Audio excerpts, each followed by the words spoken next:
शुक्रिया तमाम साथियों। मैं सबसे पहले शुक्रिया अदा करना चाहता हूँ मीरा जी का, प्रणव जी का और राजपाल एंड सन्स का। अ, क्योंकि पिछली दफ़े जब तय हुआ था तो फिर हम बातचीत मेरी ओर से दुर्भाग्यपूर्ण रहा कि मैं शामिल नहीं हो पाया। लेकिन अभी जब बीते दिनों हमने तय किया तो मेरी इच्छा भी थी कि राजपाल एंड सन्स के फ़ेसबुक पेज के माध्यम से लाइव आप लोगों से एक संवाद कर पाऊँ। संवाद इसलिए भी ज़रूरी है, जब विषय का चयन किया मीरा जी ने और हम लोगों ने साथ बैठ कर के, तो हमने सोचा कि कुछ ऐसी चीज़ों के बारे में बात की जाए जिसको इस महामारी ने एक क्रूर सच के रूप में हमारे सामने उजागर किया। मैं ये कतई नहीं मानता कि ये इनमें से कोई भी हकीकत हमारे समाज के लिए नई हकीकत थी। लेकिन कई दफ़ा क्या होता है कि शरीर के अंदर अगर कोई अवसाद, फोड़ा होता है, तो वो जब तक बाहर ना आए, दिखने ना लगे, उससे पीप ना बहने लगे, हम तब तक उससे अनभिज्ञ रहते हैं। कि ये इस महामारी कोरोना के दौरान वैसे कोई कई मवाद, कई सारी जो ऐसे पहलू थे हमारे समाज के, जिसको या तो हम नज़रअंदाज करते थे या उसके बारे में सोचना पसंद नहीं करते थे या हमें लगता था कि इसकी कोई ज़रूरत नहीं है। उन तमाम चीज़ों की ओर ध्यान आकृष्ट एक बड़े वर्ग का हुआ। लेकिन मैं सबसे पहले आप सब के स्वास्थ्य की कामना करता हूँ। एक विपदा के क्षण से हम गुज़र रहे हैं। इसका कोई अंत किसी को नज़र नहीं आ रहा है। ना राजनेताओं को, ना विशेषज्ञों को।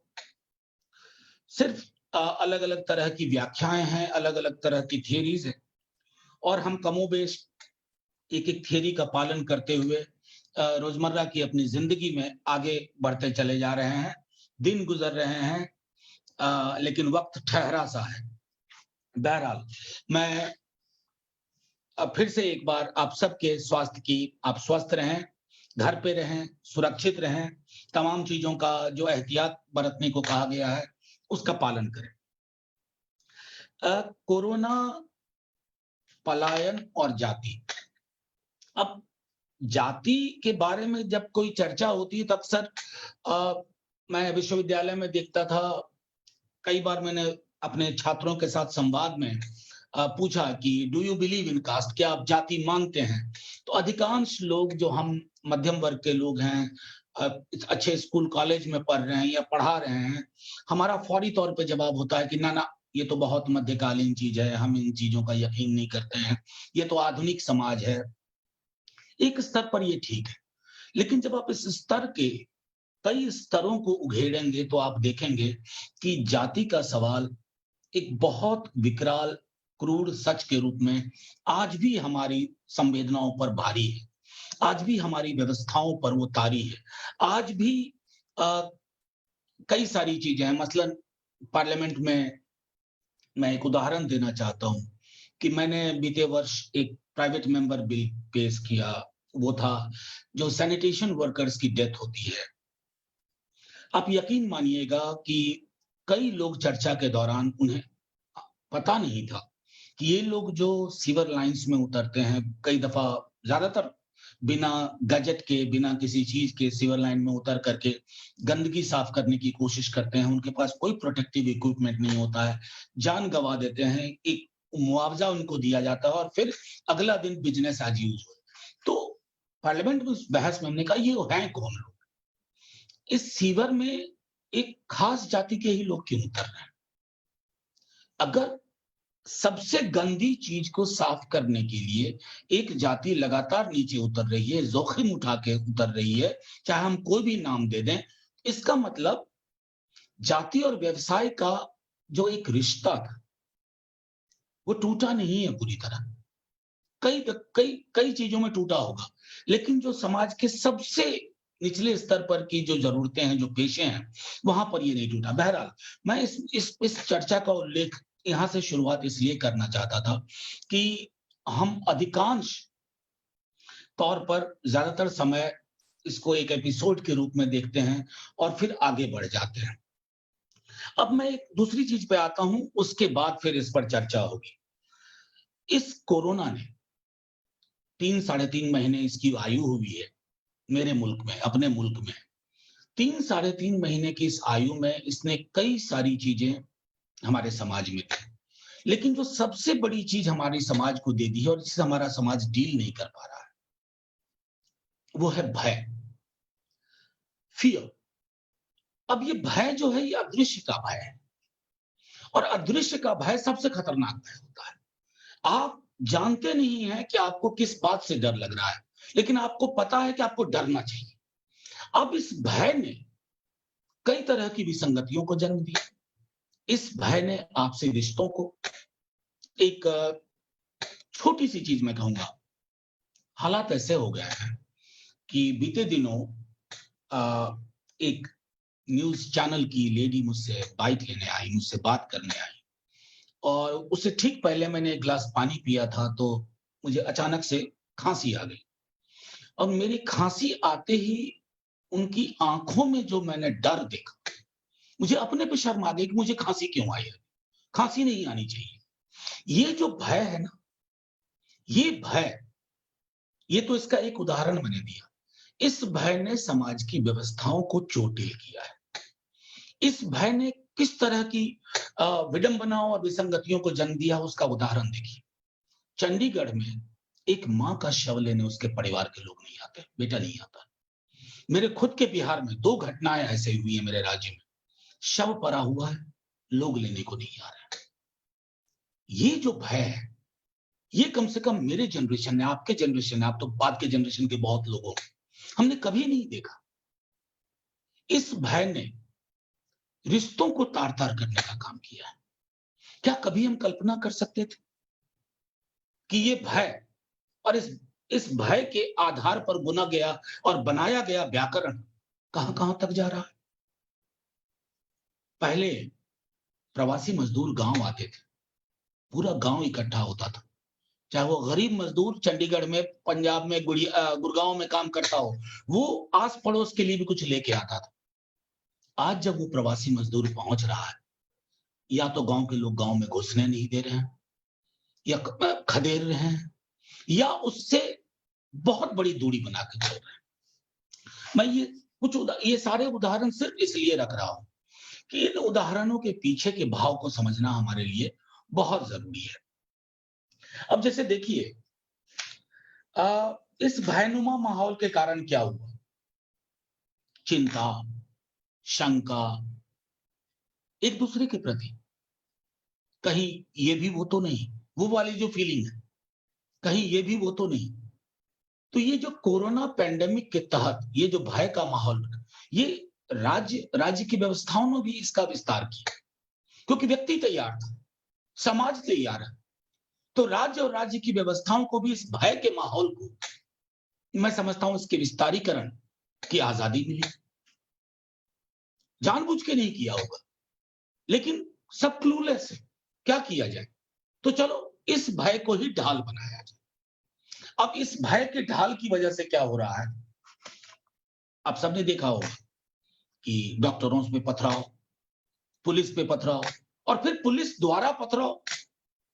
पुलिस डिसइंफेक्टेंट छिड़कती है। किन पे छिड़क रही है हम आप सब जान रहे हैं। एयरलाइन से आए हुए लोगों पे नहीं छिड़का जा रहा है। जो सड़कों पे बदहवास चल रहे हैं, उन पे डिसइंफेक्टेंट छिड़का जा रहा है। तो ये एक भय का अपना एक व्याकरण होता है। इतिहास गवाह है कि प्लेग, वो जो फ्लू का ज़माना हुआ करता था, स्पेनिश फ्लू और कई सारी चीज़ों, महामारियों में अक्सर इस तरह के भय की संभावना होती है।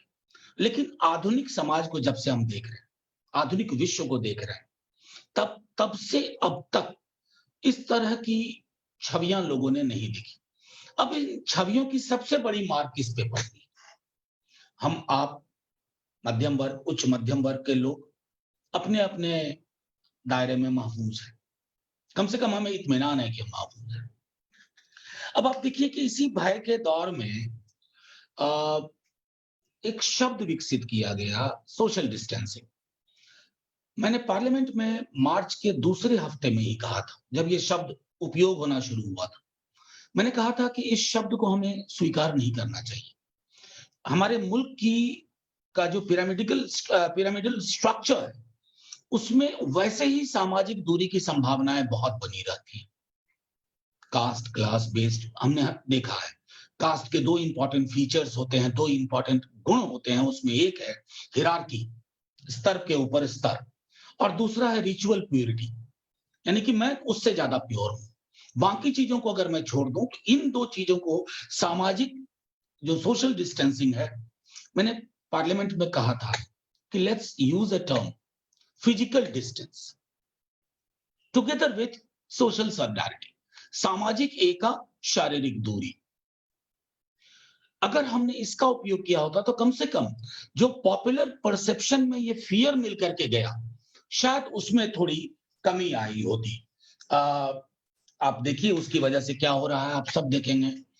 रेसिडेंट वेलफेयर एसोसिएशन अलग अलग इलाकों में उनका व्यवहार, वो नए पुलिस तंत्र के रूप में विकसित हो रहे हैं। इसको आने देंगे, इसको आने नहीं देंगे, ये नहीं जाएगा। वो ये जब एक बार हमने राज्य की व्यवस्थाएं चुन ली थी, तो इस तरह के पंचायत की व्यवस्था, जो कई कई जगहों पर डब्ल्यूए का व्यवहार खाप पंचायत की तरह हो रहा है, वो व्यवस्थाएं संभवतः नहीं हुई होती। अब हम आते हैं कि अ, जाति और पलायन।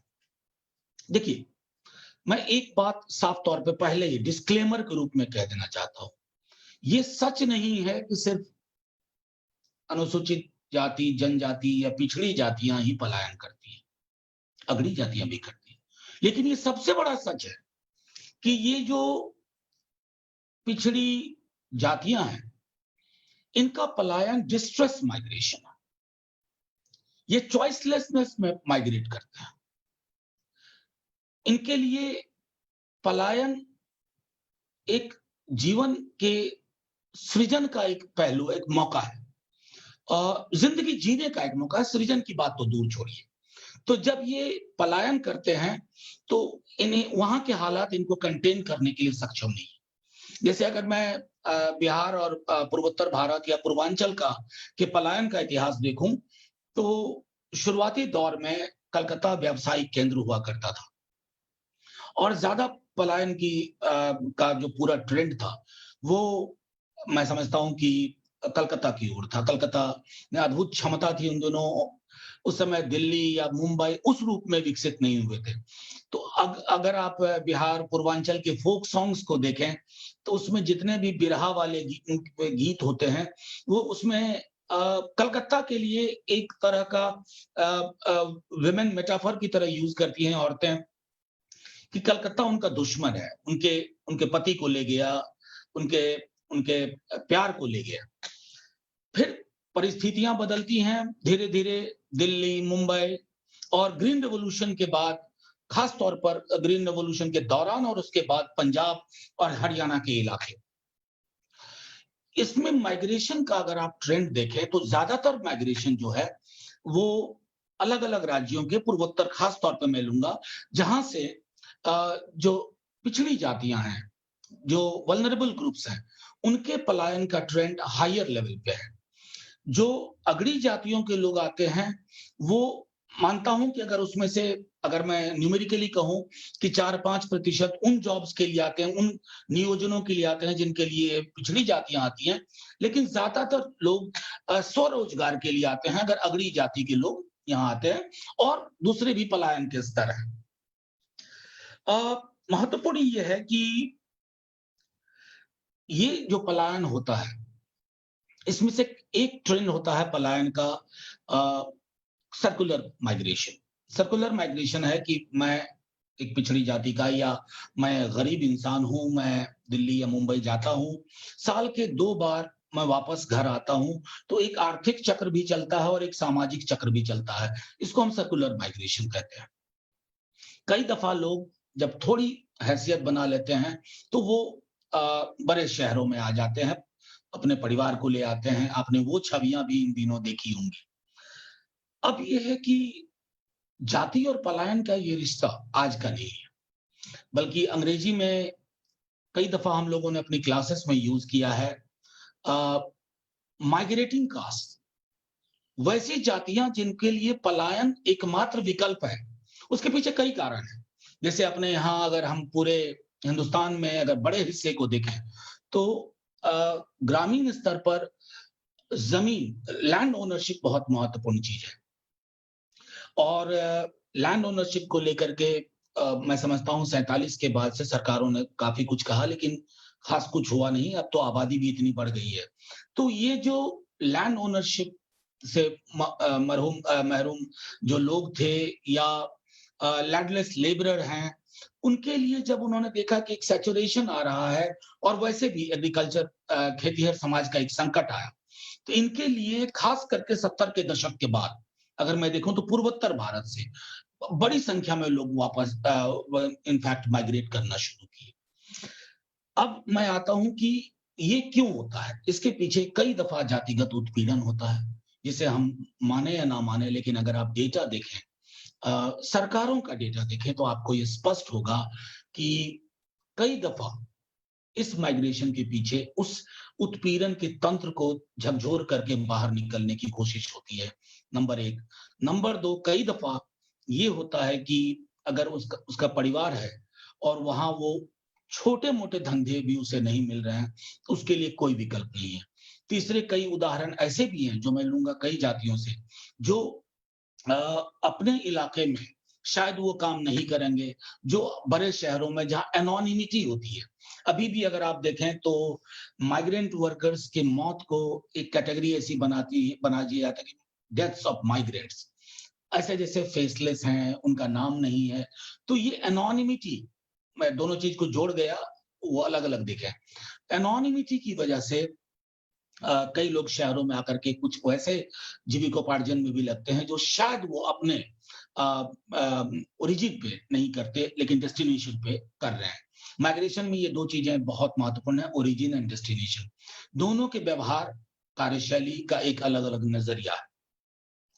अब देखिए, इस बीच में ऐसा क्या हुआ? मैं ईमानदारी से कहूँ, पूरी ईमानदारी से कहूँगा, जब फर्स्ट लॉकडाउन का अनाउंसमेंट अ, संभवतः ये 21 या 22 मार्च, जब प्रधानमंत्री जी 8 बजे रात को है। फर्स्ट लॉकडाउन के बाद, और मैं बेबाकी से स्वीकार करता हूँ, जब ये बात हुई कि लॉकडाउन होगा 4 घंटे के बाद ये चीज़ होंगी, हम में से कइयों के ज़हन में ये बात नहीं आई। हम तो अपने आप को प्रोटेक्ट कर रहे हैं कि चलो ठीक है, 4 घंटे कुछ सामान ले आएँगे। लेकिन एक विशाल वर्ग, उसकी चिंता, माफ़ के साथ कहता हूँ, ना सरकार को थी, ना हम में से अधिकांश लोगों को थी। हमें समझ में नहीं, हम ये इनविजिबल पॉपुलेशन था हमारे लिए, अदृश्य सा था। एक ठेला वाला डेली सब्जी लेके आता था, वो कल नहीं आया। हमने इसको मैटर एज़ यूजुअल लिया। एक मेड आती थी, वो कल नहीं आई या नहीं आने दी गई। एक आदमी आता था जो आपको आके अखबार देता था, वो नहीं आया। हमने सोचा नहीं। कुछ और अलग-अलग तरह के व्यवसाय में जो लोग थे, जो आपकी ज़िंदगी को 24 घंटे इम्पैक्ट करते थे, वो अचानक डिसअपीयर हो गए। 24 10 घंटे के अंदर, और हमने उनके बारे में नहीं सोचा। मैं मानता हूँ, ये वो क्षण था, शायद जहाँ हम सबसे एक सामूहिक भूल हुई, मैं अपनी स्वीकार करता हूँ। उसके बाद चंद दिनों बाद, जब गाज़ियाबाद बॉर्डर पे लोगों ने वो तस्वीरें देखी, सूरत में देखी, अहमदाबाद में देखी, मुंबई ठाणे में देखी, तब लोगों को लगा कि अरे! इनके बारे में तो सोचा नहीं गया। फिर आवाज़ें उठनी शुरू हुई, वो तस्वीरें हमने देखी, फिर वो एक पॉवर्टी का एक नैरेटिव, उसमें भी एक स्पेक्टेकल की तरह हमने देखा, एक तमाशे के रूप में। हमने ये नहीं सोचा कि अगर इतना बड़ा विशाल वर्ग अछूता रह गया, जैसे प्रधानमंत्री जी का संदेश था, हम सब ने माना, स्टे होम, स्टे सेफ। और मैंने लगातार ये बात कही और आपके माध्यम से फिर से साझा कर रहा हूं। घर पे रहें, सुरक्षित रहें, ये सिर्फ उच्च मध्यम वर्गीय अवधारणा नहीं हो सकती।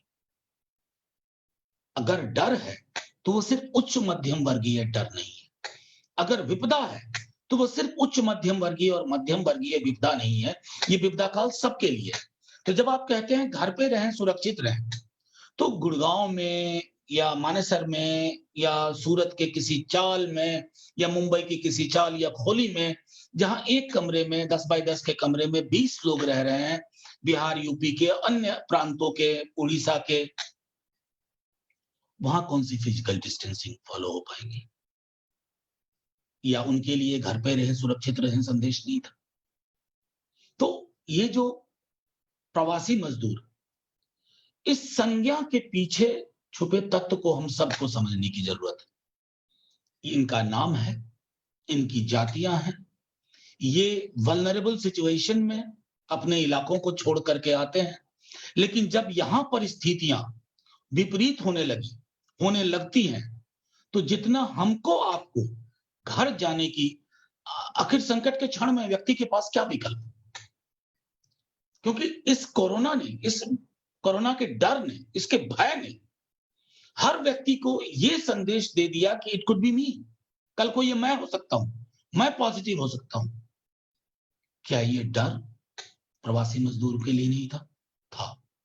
हमसे चूक हुई। तब जब जाकर के बहुत सारे उस तरह की इमेजेस आने लगी।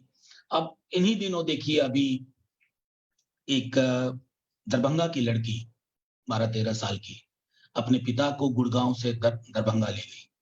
अब स्टोरीज चल रही है, इवांका ट्रंप ने कहा कि इस बिटिया का हौसला बढ़ाना है, ये करना है, हम सब ने तारीफ। लेकिन मुझे लगता है, जो हमारे साथी ने कहा, कि शायद ये वक्त है कि हम उस बच्ची की सराहना के बजाय उससे माफी मांगे, उससे कहें कि हमें हमसे भूल हुई, हमने ना जाने कौन सा हिंदुस्तान कर लिया या गढ़ने की कोशिश कर रहे हैं, जिसमें समृद्धि के 5 टापू ही मायने रखेंगे और असमानता के महासागर में गोते लगाने वाले प्रवासी मजदूर सिर्फ एक संज्ञा के आधार पर डील किए जाएंगे कि प्रवासी मजदूर।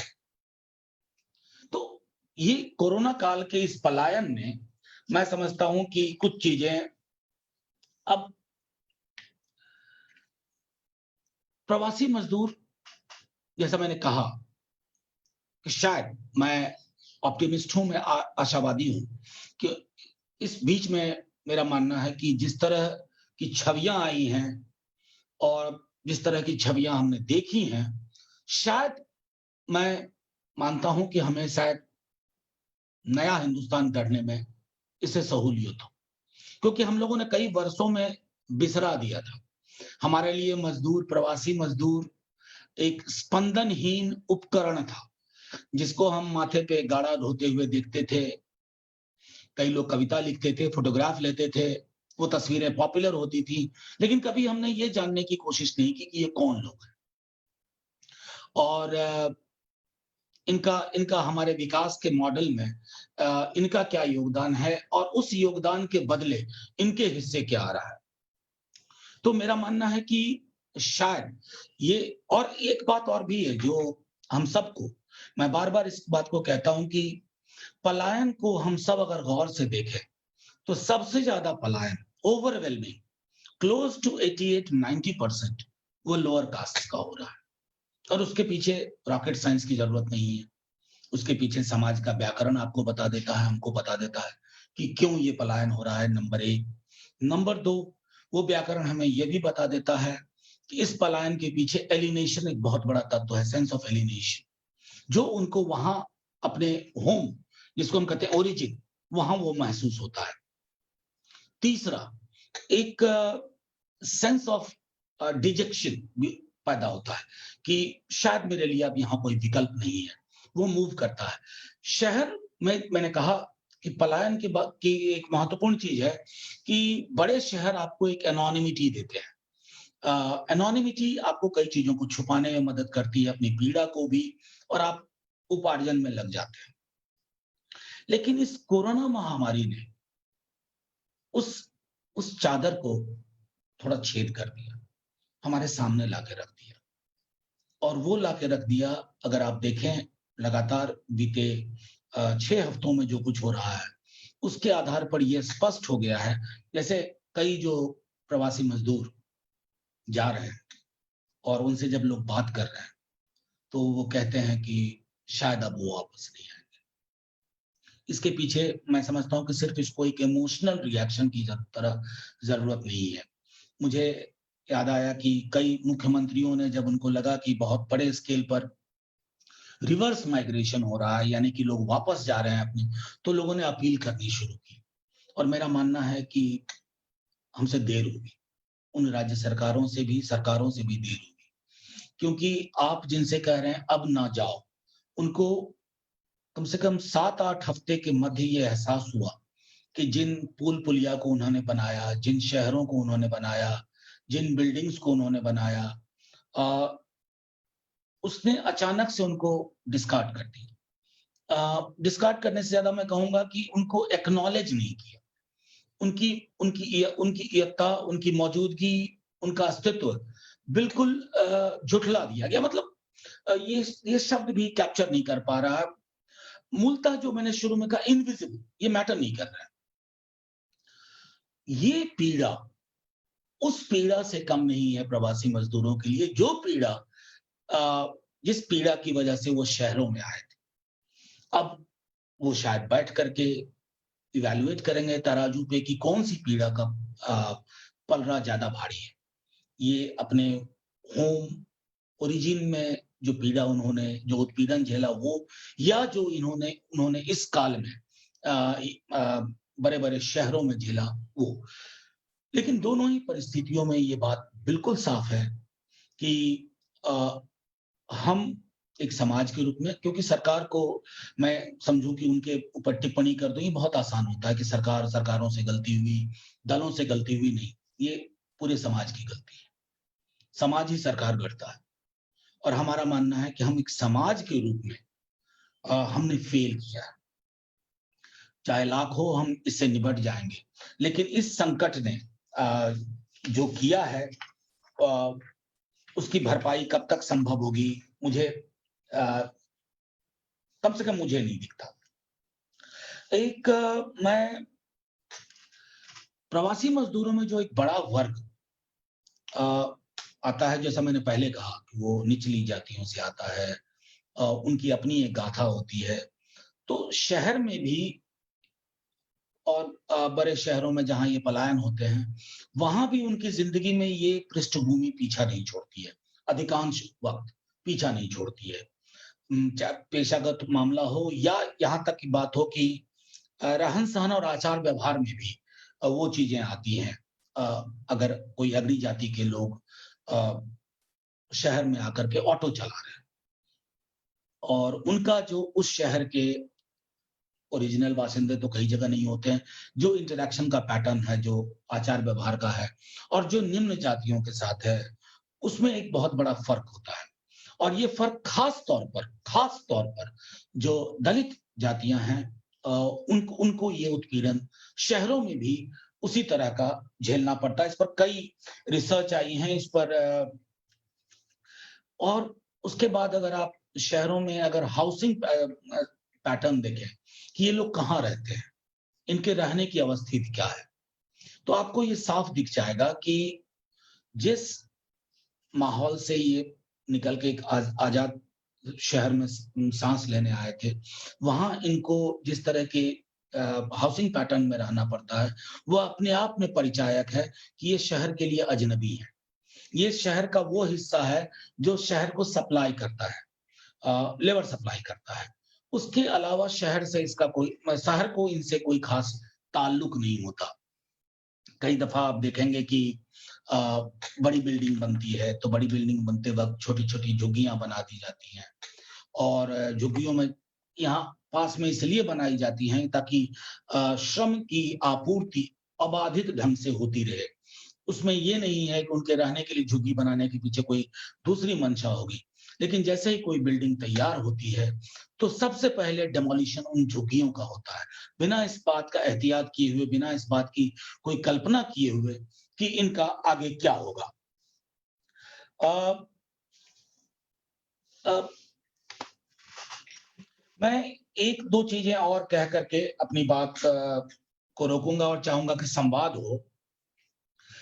ये जो वापसी हो रही है प्रवासी मज़दूर की, वो मैंने शुरू में जिस बात का ज़िक्र किया था, उसको फिर से समझने की ज़रूरत है।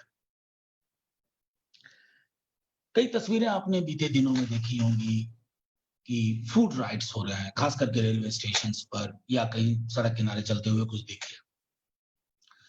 फूड राइड्स अपने आप में एक ऐसा संदेश है हमारे पूरे समाज के लिए कि हम एक ज्वालामुखी पर लगभग बैठ चुके हैं। ये फूड राइड्स क्यों हो रहे हैं? जैसे रेलवे स्टेशन पे हुआ, आसनसोल में हुआ, कटिहार स्टेशन पे हुआ। श्रमिक ट्रेन जा रही है। एक तो बहुत दिन बाद ट्रेन निकली। अब श्रमिक ट्रेनें जा रही हैं, मौलिक सुविधाएं नहीं। 22 घंटे का सफर है, 23 घंटे का सफर है, स्टॉपेज नहीं है। तो जहां स्टॉपेज है और चूंकि व्यवस्थाएं नहीं है, ये प्रवासी पहले भी तो आते जाते थे नॉर्मल टाइम्स, छठ, दिवाली, होली, ईद के वक्त में। कभी हमने स्टेशन पर बिस्किट और मिनरल वाटर लूटने की घटना हमने नहीं सुनी, कई वर्षों में नहीं सुनी। ये क्यों हो रहा है? ये पुनः मैं एक बार कह रहा हूं कि हमारी इमेजिनेशन में ये लोग नहीं है, ये प्रवासी मजदूर नहीं है, हमारी चिंताओं में ये नहीं थे। और फिर मैं कहूंगा कि ये सिर्फ सरकार की चिंताओं में नहीं हो, ऐसा नहीं है। सभ्य समाज, सिविल सोसाइटी की चिंता में ये बहुत बाद में आए। नतीजे में हम देख रहे हैं फूड राइट्स हो रहे हैं। अब दूसरा पहलू इसका, पूरे देश में जो मैंने कहा शुरू में कि कोरोना ने अपने होने से ज्यादा अपने होने का डर दिखाया और उसके पीछे इतनी सारी कपोल गाथाएं भी गढ़ी गई। उन कपोल गाथाओं के कारण क्या है? हर प्रवासी मजदूर एक बड़े वर्ग के नजर में कोरोना कैरियर है। अब देखिए ना, एक संदर्भ आ रहा है कि जो लोग दिल्ली से या फलाने जगह से आ रहे हैं वो कोरोना पॉजिटिव आ रहे हैं। ट्रेन में कोरोना पॉजिटिव हो गए क्या? बसों में हो गए? हो सकता है वो दिल्ली या मुंबई में कोरोना पॉजिटिव हो। तो कोरोना का अपराधीकरण भी आपने किया और वो अपराधीकरण और बड़ा तब हो गया जब वो प्रवासी मजदूर हो, पलायन करके आया हुआ प्रवासी मजदूर हो। इस अपराधीकरण की वजह से जो विसंगतियां, मैं माफी के साथ फिर से कहता हूं, वो विसंगतियां ये हैं, गांव पहुंच रहे हैं 12 मजदूर, गांव के लोग गांव में घुसने नहीं दे रहे हैं, परिवार के लोग स्वीकार नहीं कर रहे हैं। ये कौन सा समाज हमने कर लिया? कोरोना महामारी से कितनी मौतें हुई अभी, मैं जानता हूं गई जिंदगियां वापस नहीं आएंगी। मैं यह भी जानता हूं कि आधारभूत अधिसंरचना, स्वास्थ्य अधिसंरचना के अभाव के बावजूद हमारी रिकवरी रेट कईयों से बेहतर है। मैं यह भी जान रहा हूं कि आंकड़े बढ़ रहे हैं, लेकिन मैं यह भी जान रहा हूं कि कमोबेश कोरोना के बराबर मौतें भूख से हो चुकी हैं। और वो छवियां आप सबने देखी होंगी। वो छवियां मैं समझता हूं हमारी और आपकी और आने वाली पीढ़ियों की को ढंग से नींद नहीं आने देगी। मिनरल वाटर की बोतल हम पीते हैं। मैंने 3 तस्वीरें ऐसे देखी हैं कि मिनरल वाटर की बोतल को पाँव में रस्सी से बांध करके लोग हवाई चप्पल के बदले चल रहे हैं या कुशन के लिए चल रहे हैं ताकि नंगे पाँव ना चलना पड़े। तो मेरा मेरा सिर्फ इतना कहना है कि कोरोना का डर, जाति का दंश, पलायन की पीड़ा और रिवर्स पलायन, इसने कोरोना काल में इस तरह की छवियों को जन्म दिया है, जो छवियां मैं समझता हूं किसी भी सभ्य समाज के लिए अरुचिकर होना चाहिए, अप्रीतिकर होना चाहिए। और इस संवाद का माध्यम के मैं चाहता तो जाति और जातिवाद पे बोलता, लेकिन मेरा मेरा मानना है कि ये वक्त नहीं है। हम सब जाति की सच्चाई से वाकिफ हैं। हम सब जान रहे हैं कि कौन पलायन कर रहा है। हम अनभिज्ञ बने रहना चाहते हैं। आप सबने देखा हो, जाति और समुदाय के कई प्रश्न इस बीच में बड़ी संख्या में उठ करके आए। अब रेहड़ी पटरी वाले की जाति पूछ करके हम सामान खरीदेंगे, उसका समुदाय पूछ करके सामान खरीदेंगे। तो ये मैंने जैसा पहले कहा कि कोरोना महामारी से हम आज न कल निकलेंगे। अब चूंकि खुद राष्ट्र के हुक्मरान कह रहे हैं कि इसके साथ जीना सीखना होगा, वो तो सीख लेंगे, लेकिन क्या बाकी जो महामारी के दौर में चीजें आई उनके साथ भी जीना सीख लें? ये सीख लें कि प्रवासी मजदूर तब तक ठीक है जब तक वो सप्लाई चेन का हिस्सा है, मेरी मर्जी के हिसाब से। और जिस दिन उसकी विपदा के क्षण में उसके सरोकारों का प्रश्न आया, हमने नजरअंदाज कर दी। मैं समझता हूं कि शायद पूरे समाज के रूप में, दलगत बात नहीं, हम सबको बैठ करके एक बार अपने आर्थिक मॉडल को भी सोचना होगा। जो आर्थिक मॉडल, खास करके मैं 90 के दशक से कहूं, नवउदारवादी दौर का मॉडल, ये पूरी दुनिया में सवाल इस पर खड़ा हो रहा है। फाइनेंशियल टाइम्स एक अखबार है जो नियो लिबरलिज्म का फ्लैग बेरर है, झंडा फहराता है। रीगन, थैचर, सबके बारे में बहुत। उन्होंने हाल में कहा कि इस पेंडेमिक ने हमें बता दिया कि सार्वजनिक उपक्रम क्या चीज होती है, पब्लिक इन्वेस्टमेंट क्या चीज होती है।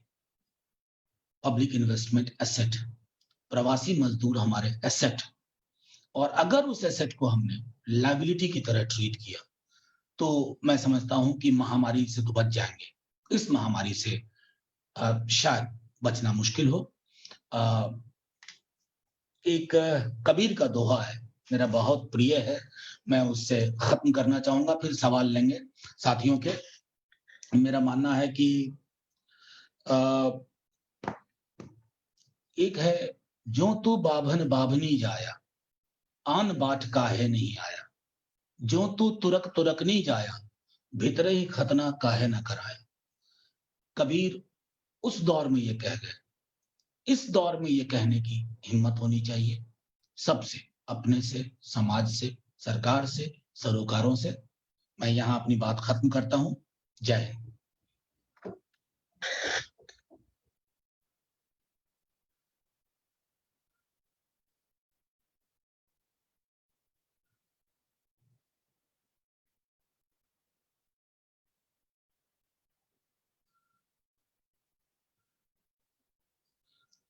एक सवाल है। भगवान मेघवंशी जी ने कहा सामाजिक एकास, शारीरिक दूरी। ये मैंने पार्लियामेंट में ऑन रिकॉर्ड कहा, ये वीडियो भी है। इवन बीजेपी के कई दोस्तों ने कहा कि हाँ ये होना चाहिए था, लेकिन कई दफा हो जाता है। अब सोशल डिस्टेंस इतना प्रचलित टर्म हो गया कि हमने सोचा ही नहीं कि इसके कितने दूरगामी प्रभाव पड़ेंगे। वैसे ही सामाजिक दूरी हमारे देश में बहुत है। अभी भी मेरी उम्मीद है कि हम बहुत जल्द इसको रिवाइज करें। एक जितेंद्र माथुर जी कह रहे हैं कि लॉकडाउन जो खोला गया है उसकी वजह से संक्रमितों की संख्या बढ़ी नहीं है कुछ जगह। तो मैं ये इस बात में, चूंकि मैं विशेषज्ञ नहीं हूं, लेकिन इतना मैं जरूर जानता हूं, जो मेरी समझ बन रही है, आई माइट बी रॉन्ग, जब लॉकडाउन नहीं करना चाहिए था तो हमने लॉकडाउन किया, और जब लॉकडाउन की सचमुच जरूरत थी तो हम ओपन अप कर रहे हैं। अच्छी बात है, जीविका और जीवन के बीच में रास्ता चुनना होगा। आंकड़े अभी इसलिए भी बढ़ रहे हैं दोस्तों, इसलिए कि आपने टेस्टिंग बढ़ा दी है। जब 23 मार्च से आप देखें तो आपकी टेस्टिंग बहुत लिमिटेड थी। जब टेस्ट बढ़ेंगे, उसका दायरा बढ़ेगा, तो साइंटिफिक एविडेंस आपको ऐसा आएगा कि आंकड़े बढ़ रहे हैं। लेकिन अभी भी मेरा मानना है, रिकवरी रेट को देखिए, और सरकारों को, राज्य की हो या केंद्र को, उनको इस पीरियड का इस्तेमाल करना चाहिए था प्राइमरी हेल्थ सेंटर से लेकर डिस्ट्रिक्ट, स्टेट लेवल पर हेल्थ कैपेसिटी को बिल्ड करने का। जितेंद्र माथुर जी ही कह रहे हैं प्रवासी मजदूरों की वजह से भी गांव में पहुंच रहा वायरस। जितेंद्र जी, मैं ये नहीं मानता। प्रवासी मजदूर की वजह से गांव में अगर वायरस पहुंच रहा है, यानी कि उस मजदूर के पास वायरस यहाँ भी हो सकता था, इसकी संभावना थी। तो इस तरह से अगर हम कहेंगे, जिसके नतीजे में हुआ, कई राज्य में, बिहार राज्य ही बहुत दिनों तक रिलक्टेंट रहे कि आने दें या ना दें। तो इसका मतलब है कि जो प्रधानमंत्री जी का संदेश था, घर पे रहें, सुरक्षित रहें, वो किसके लिए था? 10 बाई 10 के कमरे में जो मैंने कहा कि 20 लोग अगर रह रहे हैं, तो कौन सा फिजिकल डिस्टेंस है? गुड़गांव में अगर उत्तर प्रदेश या गोरखपुर के लोग इतने हैं। हम सबको एक वैज्ञानिक आधार पर इस पर सोचना चाहिए। आशीष मिश्रा जी ने एक तंज किया मुझसे, कहा लच्छेदार बात बिल्कुल नहीं की। मैं सिर्फ इतना कहना चाहता हूं, ईमानदारी से आपसे कहा कि फर्स्ट लॉकडाउन जब मैं प्रधानमंत्री जी का भाषण सुन रहा था, मेरे दिमाग में भी चिंता में मेरे परिवार के अलावा मित्र गण और विश्वविद्यालय के मेरे छात्र आए जहाँ मैं पढ़ाता हूँ, पार्लियामेंटेरियन होने के अलावा। उसके बाद मैं समझता हूँ कुछ दिन बाद जब लगा तो हमने लगातार इस बारे में लिखा। ये वक़्त नहीं ये कहने का कि हमने अपने तय क्या मदद करने की कोशिश की। एक व्यक्ति, एक समूह के रूप में कोशिश की जितनी हैसियत है उस हिसाब से कोशिश की। और उसके बाद जब ये लगा कि इन कोशिशों से बेहतर होगा कि फ़ोन मैंने हज़ारों की संख्या में प्रवासी मज़दूरों के फ़ोन रिसीव किए। वो कह रहे हैं मुझे राशन मत दो, खाना नहीं दीजिए, हमको घर भिजवाइए, हम घर जाना चाहते हैं। ये जो घर की अवधारणा है ना, हम लोग अक्सर इसको मध्यम वर्गीय, उच्च मध्यम वर्गीय अवधारणा समझते हैं। घर एक मनोवैज्ञानिक अवधारणा है और वो हमारे लिए उतना ही महत्वपूर्ण है जितना प्रवासी मज़दूरों के लिए। तो वो उस मनोवैज्ञानिक अवधारणा के निकट पहुँचना चाहते थे और हमने उसमें बहुत विलंब किया। हाँ, महेश जी ने एक बात बहुत अच्छी कही। मज़दूरों का अब प्रतिरोध और आक्रोश वो मैं ये भी मान रहा हूँ कि कोरोना काल में कि पॉलिटिक्स ना हो, पॉलिटिक्स ना हो, पॉलिटिक्स ना हो, हम सब ने चुपचाप मुँह बंद किया, चलो ठीक है, ये करेंगे, इतना करेंगे, सरकार ठीक कर रही है। लेकिन पूरी दुनिया में अभी मैं कई सारी चीज़ें पढ़ रहा हूँ, कोरोना ने एक कंसेंसस बिल्ड किया, जिसको कहते हैं पॉलिटिकल कंसेंसस। लेकिन इस पॉलिटिकल कंसेंसस में भी अ, जैसे अमेरिका में ब्लैक्स नहीं आए, लैटिनोज़ नहीं आए, उसी तरह हमारे यहाँ भी प्रवासी मज़दूर नहीं आए। और मेरा मानना है कि आगे आने वाले दिनों में जिसका मैंने ज़िक्र किया था, कि शायद हमको अपनी प्रस्थापनाएँ, प्राथमिकताएँ बदलनी पड़ेंगी। एक विशाल वर्ग समूह हमारे लिए मायने ना रखे, ये उचित नहीं है। अ, अपूर्व बिरबानी जी कह रहे हैं Delhi school of social work का क्या योगदान रहा है? अब अपूर्वा, मैं इतना कहना चाहता हूँ कि Delhi school of social work आप कहीं पता भी कर लीजिए, पूरे नॉर्थ ईस्ट में हमारा 2-3 ग्रुप एक्टिव था। मैं खुद एक दूसरे नेटवर्क के साथ आश्रय अधिकार अभियान आपने सुना होगा, मैं उसके साथ एक्टिव था। हमारे 2-3 स्टूडेंट के समूह संस्थान के अलावा भी एक्टिव रहे इस पूरी प्रक्रिया में। लेकिन कहा कि तीसरे-चौथे हफ्ते के बाद से हर प्रवासी मज़दूर की सिर्फ एक डिमांड थी कि मुझे अपने घर जाना है, हमें अपने घर भिजवाइए। और ये घर ही मैं समझता हूँ कि इस पूरे विमर्श के केंद्र में आ गया। अ, सुजीत पांडे जी कहते हैं सर बिहार में सारी फैक्ट्रियां कब से कब तक हुई? पलायन केवल बिहार से ही क्यों है? सबसे पहली बात तो मैं इसको कहूँ कि बिहार से पलायन नहीं है। लेकिन मैं ये कहना ज़रूर चाहूँगा कि झारखंड बिहार के अलग होने के बाद बिहार में इंडस्ट्री लगभग नहीं रही। एक चॉकलेट फैक्ट्री थी, शुगर मिल 2-3 थे, वो सब पहले बंद हो चुके थे 60s में। मॉर्टन की एक फैक्ट्री थी और अ, अ, जब बाइफरकेशन हुआ झारखंड, तो झारखंड में जितने खनिज और कोल बेल्ट थे, वो झारखंड में थे। बिहार के पास मौका है, मैंने अभी कहा भी इन दिनों कि मौका है लेकिन वो इमीडिएट नहीं है। मौका है कि आप कोशिश क हम लोग कर सकते हैं कि एग्रो और फूड बेस्ड की संभावनाएँ हैं बिहार में। लेट्स होप उम्मीद करें कि हम जैसे कोसी क्षेत्र को या मगध को लें या अंग क्षेत्र को लें, वहाँ अलग-तरह की चीज़ें मक्का है, मखाना उद्योग है, मछली है, कई तरह के फल हैं, लीची, आम। हम इन सबको अगर जो बाहर जाकर के फिर फिनिश प्रोडक्ट आता है हमारे यहाँ, एक तरह का इंटरनल कोलोनाइज़ेशन के हम ट्रैप में हैं, तो उसको हम बदलने की कोशिश कर सकते हैं। मिथिलेश जी, देश के प्रतिपक्ष ने लॉकडाउन में अपनी भूमिका का सही से निर्वहन किया या नहीं, आपको क्या लगता है? मिथिलेश जी, 2 पहलू हैं। अ, व्यक्तिगत रूप में कुछ लोगों ने उठाए, कुछ दलों ने उठाए। सामूहिकता का अभाव रहा, मैं आपकी आपकी बात से सहमत हूँ।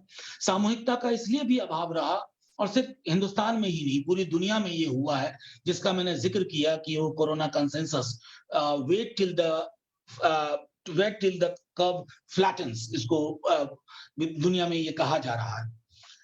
हाँ, ये चीजें तब इसलिए नहीं उठाई गई कि कहा लगा लोगों को कि ये ऐसा क्षण है जिसमें सरकार को ये ना लगे कि हम बाधा उत्पन्न कर रहे हैं। लेकिन जब ये बाद के दिनों में एहसास होने लगा कि ये सिंबोलिज्म से ज्यादा आगे कुछ नहीं हो रहा, बाद के दिनों में एहसास होने लगा। जैसे मैं उदाहरण के तौर पर आपसे कहूँ, हम सब खड़े हुए कि प्रधानमंत्री जी ने कहा कि ताली, थाली, लेकिन और उसके बाद पुष्प वर्षा। मैं जिस राज्य से आता हूँ, मैं अपने ज़िले के डॉक्टर्स को जानता हूँ, जो ये गमछा बाँध करके काम कर रहे हैं। उनके पास पीपीई किट्स नहीं है। पीपीई किट तो छोड़ दीजिए, मास्क नहीं है। तो जो चीज़ें हमने उस तरह के लग्ज़रियस चीज़ों में खर्च की, अगर उसका हम 90% हिस्सा उसमें खर्च करते इन एड्रेसिंग द इनएडिक्वेसीज़, तो शायद बेहतर होता। अ पीयूष कहते हैं कि कोरोना से ज़्यादा मौतें भूख से हुई हैं। ये 2 चीज़ें हैं पीयूष जी, आप बिल्कुल सही कह रहे हैं। असल में कोरोना ने इतना ओवरवेल्म कर दिया कि एक वर्कमेन्स कॉम्पेंसेशन एक्ट है 1923, उसमें एक टर्म है। वो टर्म है in the course of employment and arising out of employment. तो मैं मानता हूँ कि 2 तरह की मौतें हुई हैं। In the course of corona, arising out of corona. Arising out of corona में मैं ट्रैक पे जो मजदूरों की मौत हुई और उसमें दुःख सबसे ज़्यादा इस बात का हुआ कि जब देश के सबसे बड़े शीर्ष संस्था में बात गई, तो उन्होंने कहा कि किसने कहा था ट्रैक पे सो जाने के लिए? मैं समझता हूँ या किसने कहा था सड़क पे चल दें? ये इस काल में हमें कई संस्थाओं की संवेदन शून्यता का भी अभाव हुआ है। अ अ, फिर अभिनव जी का ही एक सवाल है कि गाँव की अर्थव्यवस्था में इतनी कुव्वत है कि मजदूर लंबे समय तक रह पाएँ। अभिनव जी, मैं आपकी बात से सहमत हूँ। जो कुछ भी ब्लूप्रिंट होगा, अगर हमारे देश का आर्थिक मॉडल बदलेगा, उसमें वक़्त लगेगा। लेकिन अभी हमने एक सलाह दी है, अगर उसका थोड़ा उपयोग हो, जैसे मनरेगा की राशि अगर लगभग दुगुनी कर दी जाए और मैन डेज़ बढ़ा दिया जाए, यानी 200 दिन कर दिया जाए और राशि दुगुनी कर दी जाए, तो फौरी राहत का जो मामला है, मैं समझता हूँ वो होगा और वो आपको एक कुशन भी देगा कि बाकी इंटरवेंशन आप प्लान कर पाएँ। लॉकडाउन को विफल मान लिया जाए, मैं ऐसा नहीं मानता। सफलता और विफलता के एक्सट्रीम में मैं नहीं कहूँगा, लेकिन मैं इतना ज़रूर कहूँगा कि लॉकडाउन के दौरान जो उम्मीदें थी कि हम हेल्थ इंफ्रास्ट्रक्चर को थोड़ा एड्रेस कर पाएँगे, वो उम्मीदें उस रूप में सामने नहीं आ पाईं। आशीष शंभू शरण जी कहते हैं कि विपक्षी दल भी कन्फ्यूज़ नहीं हुए। ये बात बिल्कुल सही कह रहे हैं कि लॉकडाउन के 5 दिन पहले ये मैंने प्रधानमंत्री जी को पत्र लिख करके भी कहा था। हालाँकि वो पोस्टमार्टम की तरह हो गया। हमने कहा था कि जैसे आपने 22-23 को ये कहा, हमारा संसद हमारी चल रही थी 23 तक। मैं खुद संसद में था और उस दिन तक ये हालत थी कि कुछ बंगाल के साथी मास्क पहन के आए, तो उन पर गुस्सा किया गया कि आप यह क्या कर रहे हो? तो तब तक बहुत क्लैरिटी नहीं थी। मेरा अभी भी मानना है, हालाँकि अब पोस्टमार्टम है, इसका कोई मतलब नहीं है, कि अगर हमने 4-5 दिन का कुशन दिया होता और व्यवस्थाएँ पुख्ता की होती, जो श्रमिक ट्रेनें हम आज चला रहे हैं, तो शायद हम इस संकट को थोड़ा कमतर कर पाते। अ, आर्थिक मॉडल आशीष जी ने कहा आर्थिक मॉडल का पुनरावलोकन करना चाहिए। ये मैंने कहा और ये मैं समझता हूँ ये चिंता कई लोगों के अंदर आ रही है कि अगर इस मॉडल का अगर आप जैसे आप छोटा उदाहरण देता हूँ। हम सब देख रहे थे कि बीते कुछ वर्षों में शिक्षा और स्वास्थ्य में प्राइवेट प्लेयर्स आ गए थे। लोग गवर्नमेंट हॉस्पिटल जाना नहीं चाह रहे थे। मैंने देखा है कई लोग बिहार से आते थे। अगर मैं कहूँ भी कि एम्स या राम मनोहर लोहिया तो नहीं, मैक्स जा रहे हैं, साकेत जा रहे हैं वगैरह-वगैरह। इस महामारी ने आपको ये बता दिया कि पब्लिक हेल्थ इंफ्रास्ट्रक्चर की क्या अहमियत है। हमें ज़रूरत है वहाँ निवेश करने की। हमें ज़रूरत है पब्लिक हेल्थ के साथ पब्लिक एजुकेशन में इन्वेस्ट करने की। क्योंकि ये आपकी कमर नहीं तोड़ेंगे और इस बात में ये हाँ, अपने ही देश में प्रवासी कैसे हो गए ये देवेंद्र जी, मैं आपकी बात से शत प्रतिशत सहमत हूँ कि ये शब्द हमने जैसे सोशल डिस्टेंस चुन लिया। अगर ये एक देश है, तो ये प्रवासी मज़दूर नहीं होना चाहिए। लेकिन ये क्या हुआ है कि कई वर्षों से ये चला आ रहा है। आसाम में जो बिहार के मजदूर हैं, मुझे कई अपने दोस्तों ने बताया, वो बिहार के मजदूर कहते हैं कि देश जाना है। ये जो देश, और इसलिए मैं कई दफा कहता हूँ इनको, देश एक लेवल पे भारत माता, भारत का नक्शा, लेकिन देश एक गाँव भी होता है। जब वो व्यक्ति बंबई में कहता है कि देश जाना है, तो वो देश में रहते हुए अपने देश में जाना चाहता है, जो उसका गाँव है। तो ये इस अवधारणा के कारण भी कई बार इस तरह की रमा सूद जी ने कहा, एक छोटे कमरे में बहुत लोगों का रहना भी इतना खतरनाक नहीं है। देखिए, जितना बाहर का इंटरेक्शन, मैं मानता हूँ रमा जी, ये भी एक पक्ष है।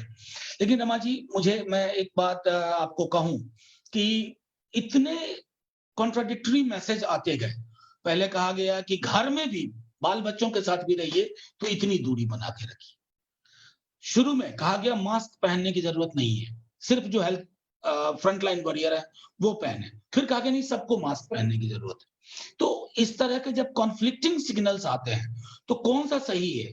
कॉन्फ्लिक्टिंग मैसेजेज आते हैं, कौन सा सही है, किसको तवज्जो दें, ये महत्वपूर्ण है। बिरंजीत सिंह जी कहते हैं, महानगरों से पलायन कर प्रवासी कहे जाएंगे या उन्हें परदेसी कहना उचित होगा? अभी इस पर बात की विरंजी जी। जैसे मैं आपको अपना उदाहरण दूं, मैं दिल्ली में 90 ईस्वी से हूँ, यहीं ग्रेजुएशन किया, पढ़ाई नौकरी की, लेकिन आज भी मैं यहाँ वाले घर को डेरा कहता हूँ। घर मेरे लिए मेरा सहरसा जिले में है। 30 बरस बाद मेरे बच्चे यहीं पढ़ रहे हैं, 30 बरस से यहाँ हूँ, लेकिन अभी भी घर जब कहता हूँ ना, तो घर यहाँ वाला नहीं आता है समझ में, वहाँ वाला आता है। मजदूरों के घर वापसी के बाद क्या बिहार की स्थितियां बदलेंगी और हम अपना मजदूरों को राज्य में रोक पाने सक्षम होंगे? मिथिलेश जी, ये लॉन्ग टर्म ब्लूप्रिंट की जरूरत होगी, ये 6 महीने में नहीं हो सकता। लेकिन जो मैंने कहा कि मनरेगा का इस्तेमाल करके अभी हम फौरी तौर पे राहत दे सकते हैं। अगर आप वेज बढ़ाएं और मैंडेज बढ़ा देते हैं, तो कम से कम इमीडिएट रिलीफ होना चाहिए। उसके बाद देवेंद्र जोशी जी कहते हैं, क्या गांव में अनाज बैंकों की स्थापना करनी चाहिए? मैं बिल्कुल सहमत हूं, बल्कि हाल में मैंने कहा भी, अ, बिहार और उत्तर प्रदेश के कुछ इलाकों से खबर आ रही थी कि फूड की शॉर्टेज है, तो यहाँ केंद्रीय मंत्री ने कहा कि गोडाउन में अनाज भरा हुआ है। हमें शायद इस तरह के व्यवस्थाओं की जरूरत है, जहां भरे हुए गोदाम से खाली पेटों तक की यात्रा सुनिश्चित करने का कोई मैकेनिज्म हो, और वो बहुत मुश्किल नहीं है, वो हम ब्लॉक लेवल पर मैनेज हो सकता है। राज्य के पास अकूत कैपेसिटी होती है, एक विल हो तो शायद जो आपने कहा है वो संभव है। सुमन केसरी जी ने इत्तेफाक रखा पब्लिक हेल्थ एजुकेशन वाली बात से, तो thank you very much once again all my friends. अगर मेरे इस पूरी बातचीत के दौरान कुछ भी मुझसे गलती हुई हो, चाहे अनचाहे, तो मैं उसके लिए माफी मांगता हूँ, माफी चाहता हूँ। मीरा जी, प्रणव जी, आप सबों का बहुत-बहुत धन्यवाद। Thank you. It was my first opportunity to come to Rajpal and Sons Facebook page. हम फिर मिलेंगे, फिर संवाद करेंगे। जय हिंद।